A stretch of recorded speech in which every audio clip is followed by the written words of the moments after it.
আসসালামু আলাইকুম সবাইকে।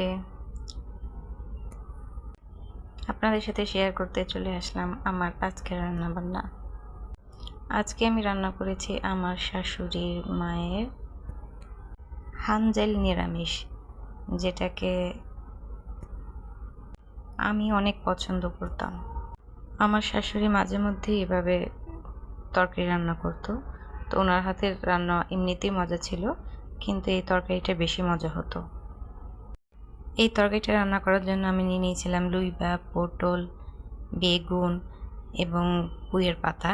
আর গতকালের ডাঁটা ছিল, ডাঁটার শাকের যে ডাঁটা, সেই ডাঁটা রেখে দিয়েছিলাম। তো আমি এগুলোকে ভালো করে দেখে বেছে তারপর কেটে নিলাম, এবং পটলের ছিলকা আমি রেখে দিয়েছি হচ্ছে আপনার শুটকি ভর্তা বানাবো এই জন্য। আবার পটলের যে ভেতরে যে বোকা থাকে, বোকা বলি আমরা, এই বোকাটাকেও আমি আলাদা করে রাখি, কারণ এটা আমি অনেক পছন্দ করি ভেজে খেতে। এটা আমার কাছে অনেক মজা লাগে। তো সব তরকারি আমি এইভাবে করে কেটে নিই ছোট ছোট করে। আর একটু বড় বড় করেও কাটা যায়, কিন্তু আমি এভাবেই কাটি ছোট ছোট করে, যেহেতু অল্প তরকারি রান্না করব আমি দুজনের আন্দাজে। আর এমনিতেও বেশি তরকারি বাসায় খাওয়া হয় না আমাদের, আমরা অল্প তরকারিতেই খাওয়া দাওয়া করি, মানে সবজি আর কি বেশি খাওয়া হয় না এই, তো এই জন্য আমরা অল্প করে রান্না করি।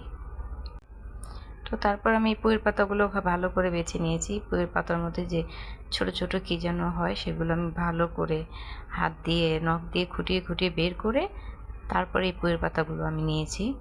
আমার কাছে ভালো লাগে না, এই কী যেন হয় এটার মধ্যে, আসলে আমি জানি না। তো ভালো করে বেছে আমি পুঁইয়ের পাতাগুলো তারপর নিয়েছি, যাতে কোনো ধরনের না থাকে। আর এমনিতেও আমি শাক বাছার ক্ষেত্রে অনেক খুঁতখুঁতে, আমি অনেক মানে কি বলে নিখুঁতভাবে শাক বাছি, যাতে ছোট ছোট পোকার যে ডিম থাকে সেই ডিমগুলো যাতে শাকের মধ্যে না থাকে, আমি সেই দিকে ভালো করে খেয়াল করে তারপরে শাক বাছি। তো তারপরে যে আমি আলু কেটে নিচ্ছি, আলুগুলোকে একটা আলু নিয়েছি আমি, আলুগুলোকে ছোটো ছোটো স্লাইস করে নিয়েছি। তারপর আমি দিয়ে দিলাম পেঁয়াজ, টমেটো ছোটো ছোটো করে কেটে, একটু হলুদের ফাঁকি, একটু মরিচের ফাঁকি, একটু লবণ, তারপর একটু তেল দিয়ে দিলাম। এবার আমি এটার মধ্যে পানি দিয়ে দিয়েছিলাম। পানি আমি একেবারেই দিয়ে দিয়েছি, যাতে দ্বিতীয়বার এটাকে না পানি না দিতে হয়, কারণ এটা একবারই পানি দিয়ে রান্না করে, এ তরকারিটা রান্নার পদ্ধতি এরকমই। তো আমি চুলার মধ্যে দিয়ে ঢেকে দিয়েছিলাম প্রায় আধা ঘন্টার মতো। তারপর আমি তরকারি হওয়ার পরে ধনেপাতা দিয়ে দিলাম। ধনেপাতা দিয়েছি তখন যখন একেবারে তরকারি হয়ে গিয়েছিল, আমি একবারই ঢাকনা খুলেছি, বারবার খুলিনি, কারণ এ তরকারি এইভাবে রান্না করতে হয়। তারপরে তো দুপুরবেলা আমি এই তরকারি দিয়ে আজকে ভাত খেয়েছি। এটা এত মজা হয়েছিল, মানে আমি যতটুকু রান্না করেছি ততটুকুই আমাদের খাওয়া হয়ে গিয়েছিল। আমার শাশুড়ির হাতে রান্নার মতো তো মজা হয়নি, তবে এটা অনেক অনেক মজা হয়েছিল। ভালো লাগলে রান্না করে দেখতে পারেন। আল্লাহ হাফেজ।